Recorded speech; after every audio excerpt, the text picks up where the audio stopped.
everyone, you are welcome to today's story. Thank you for joining in. Before we begin, please tell us in the comments where you are watching from. Your support helps this channel grow, and I am grateful to have you here.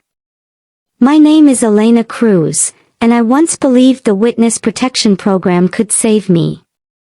I thought a new name, a new town, and a quiet life would erase the night I saw the Mafia boss, Lorenzo Romano, murder a man in cold blood. I thought the government could hide me from someone like him. I was wrong. For months, I lived in a small town far from everything I knew. I kept my head down. I followed every rule they gave me. I avoided crowds, ignored strangers, and never stayed anywhere long enough to be known. I tried to forget the fear that lived in my chest. I tried to forget his eyes, dark, sharp, and always watching. But danger has a way of finding you when you least expect it. The first sign was the black car parked across the street.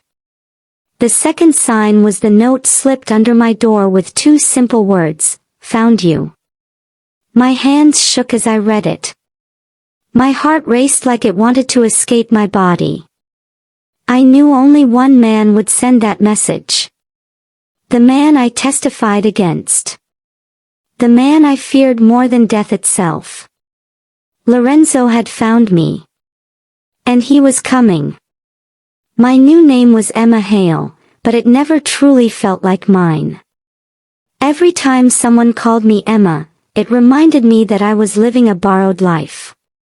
I worked at a small cafe on the edge of town, a place where no one asked questions and no one cared about my past.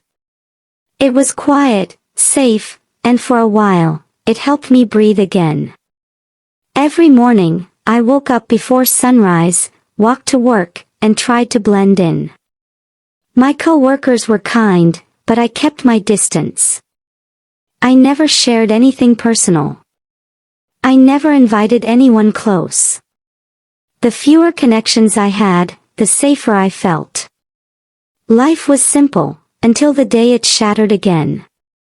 It started with a feeling. A strange heaviness in the air. A sense that someone was watching me. I brushed it off at first. Trauma can play tricks on the mind, and I had been scared for so long that fear felt normal. But as the days passed, the feeling grew stronger. One evening, after closing the cafe, I stepped outside and noticed the street was too quiet. The wind felt colder than usual. When I looked across the road, I saw a black car with tinted windows parked under a streetlight. It had not been there before. My breath caught. My feet froze to the ground. For a long moment, I stared at the car, waiting for any sign of movement. None came. Still, something inside me whispered that this was not random. That night, sleep refused to come. I sat by the window in my small apartment, watching the empty street, waiting for that car to return. It didn't. But the fear stayed. 2 days later, I found the note under my door. Found you. My hands trembled so hard I almost dropped it. My vision blurred with panic. I checked all the locks twice, then sank to the floor, trying to steady my breath. I knew the handwriting. Clean. Sharp. Controlled. The same handwriting on the threats he once sent to his enemies. Lorenzo Romano had found me. My new life was over. I decided to leave town before sunrise. I packed what little I had, clothes, a small amount of cash, and the phone the agents gave me. They told me to call if anything felt suspicious, but I hesitated. I knew what calling would mean, running again, losing another identity, starting from zero. And deep inside, I feared the truth, Lorenzo always caught up. As I stepped out of my apartment, the hallway was silent. Too silent. I moved slowly, holding my breath as I approached the stairs. Halfway down, I froze. A man was standing at the bottom. Tall. Dark jacket. Hands in his pockets. I couldn't see his face, but his presence filled the space like a shadow. When he lifted his head, my heart stopped. "Hello, Elena," he said softly. It was him. Lorenzo. The man I feared the most. The man who had broken my life. The man who had found me again. I could not breathe. My whole body went numb as I stared at him. Lorenzo stood at the bottom of the stairs like he had every right to be there. His calm eyes followed every small movement I made. He looked the same as the night everything changed, sharp jaw, dark hair, steady expression that never revealed what he was truly thinking. But something about him felt colder now. "Don't run," he said quietly. His voice was calm, but the warning beneath it was clear. My hand tightened around my small bag. "How did you find me?" He took one slow step toward the stairs. "Did you really think they could hide you from me?" I stepped back, my heart racing. "I don't belong to you. You have no right to follow me. I'm not here to hurt you." He paused. "Not unless you force me to." His words sent a chill through my body. I moved up one step, ready to turn and run back to my apartment, but he lifted his hand. "Elena, if I wanted to take you by force, I would have done that months ago."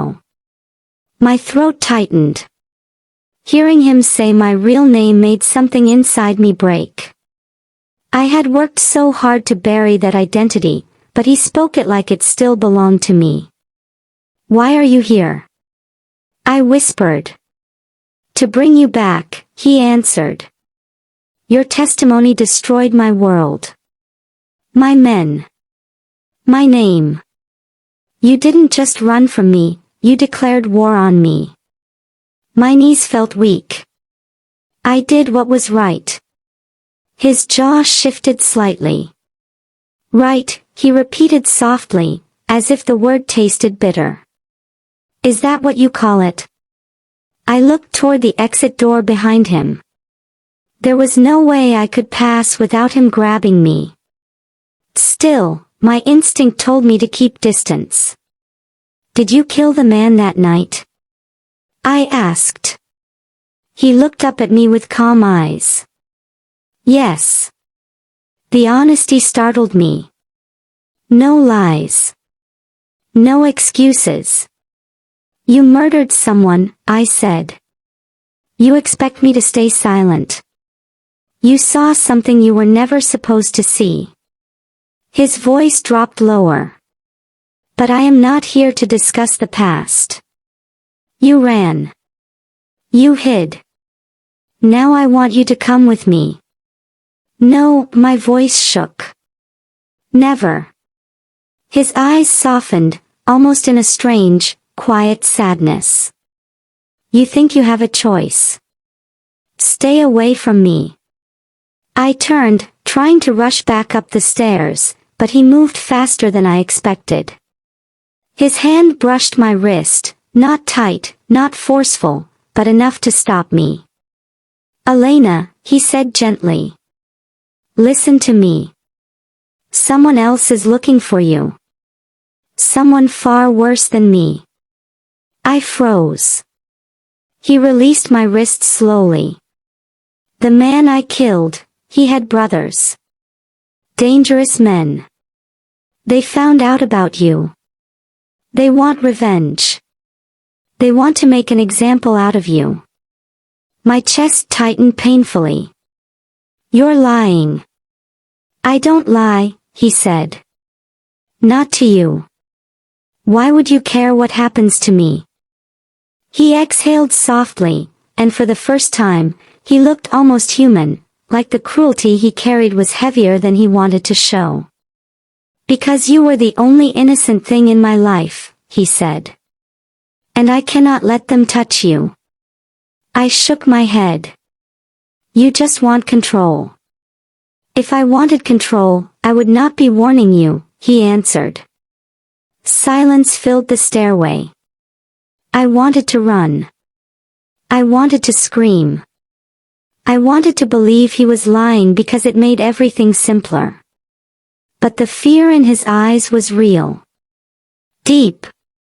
Dark. "What do they want from me?" I whispered. "Your life," he replied.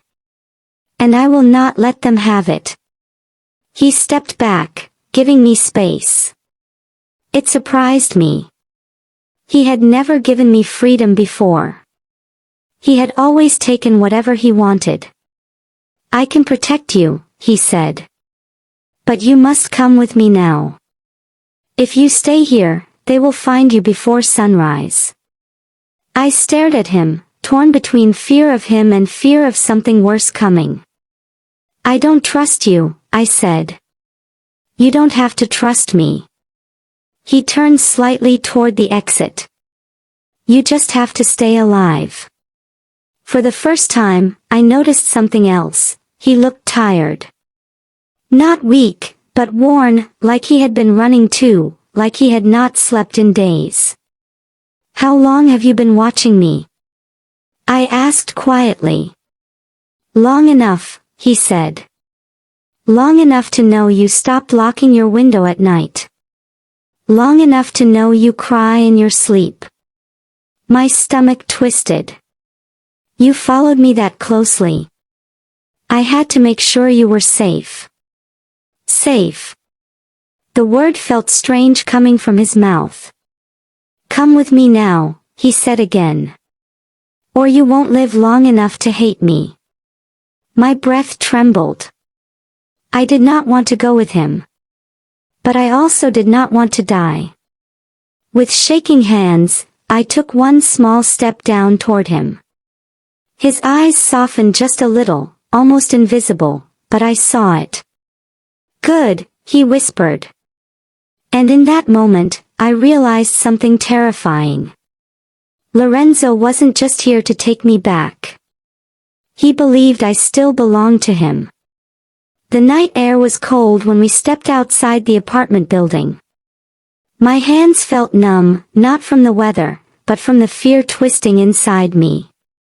Lorenzo walked a few steps ahead, his eyes scanning every corner, every shadow. He moved with purpose, like a man who expected danger at any moment. A black SUV waited by the curb. He opened the back door and looked at me.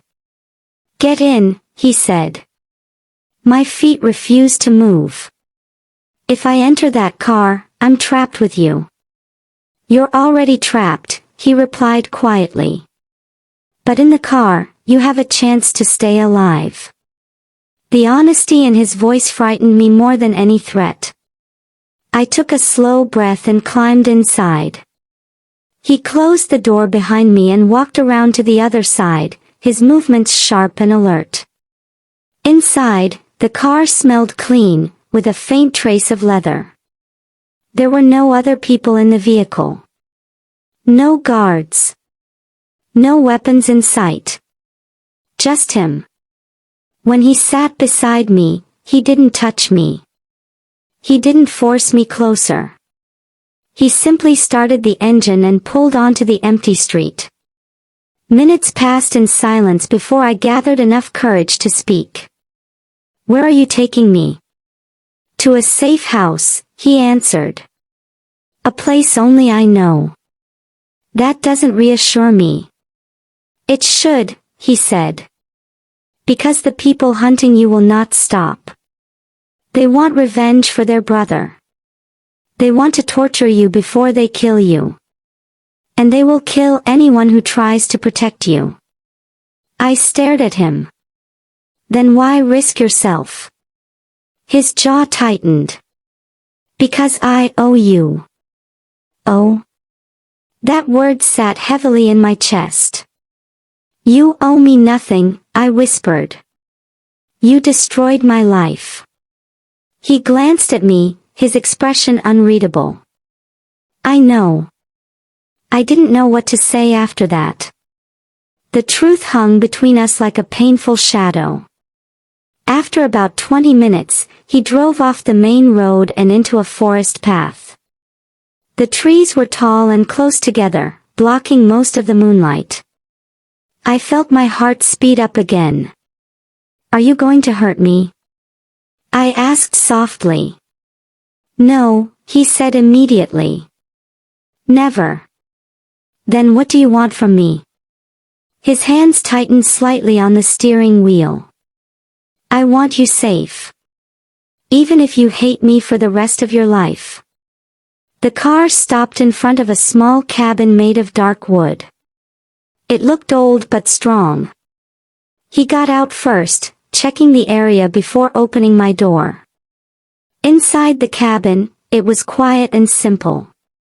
One small table. A couch. A single lamp in the corner. The place felt isolated, cut away from the world. You can rest here, he said. No one knows this location. Not my men. Not my enemies. Only me. I stood there, unsure if I should sit or run. He watched me with careful eyes. Why do you look at me like that? I asked. Because you are scared, he replied. And because I know I am the reason. I felt something sting behind my eyes. Not tears. Not weakness. Just the weight of everything I had carried alone. Lorenzo, I said quietly. What do you want from me now? He looked down for a moment, as if searching for the right words. I want a chance, he said. To fix what I broke. My chest tightened. You can't fix it. I know, he said.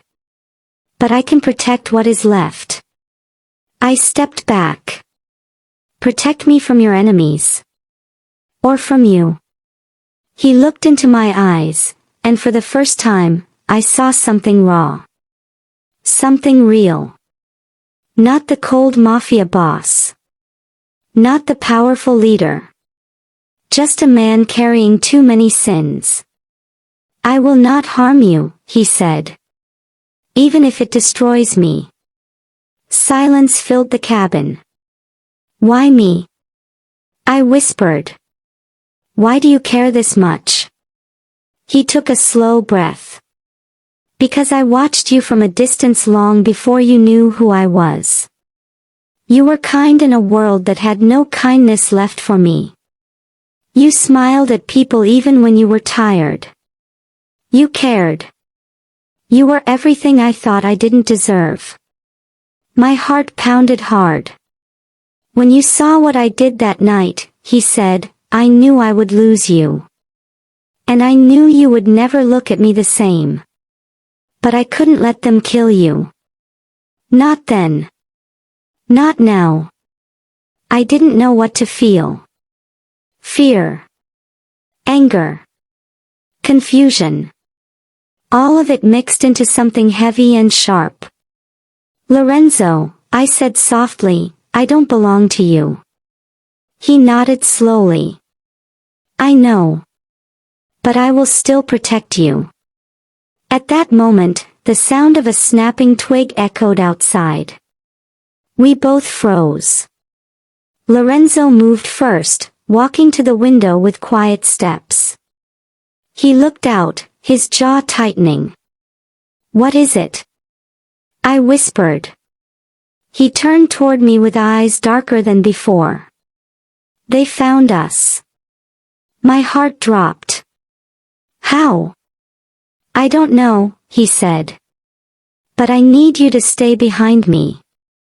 Before I could speak, he reached for the gun he kept hidden under his jacket. Don't be afraid, he said quietly. I will get you out of this. Fear rushed through me, but something stronger pushed through it, the sudden understanding that he meant those words. No matter what he had done, no matter who he was, Lorenzo would not let them touch me. The door shook as someone kicked it from outside. Lorenzo stepped in front of me, his body shielding mine completely. "Stay close," he whispered. The door burst open. And in that moment, with danger closing in from every side, I realized something I never expected. The Mafia boss I once feared was now the only person standing between me and death.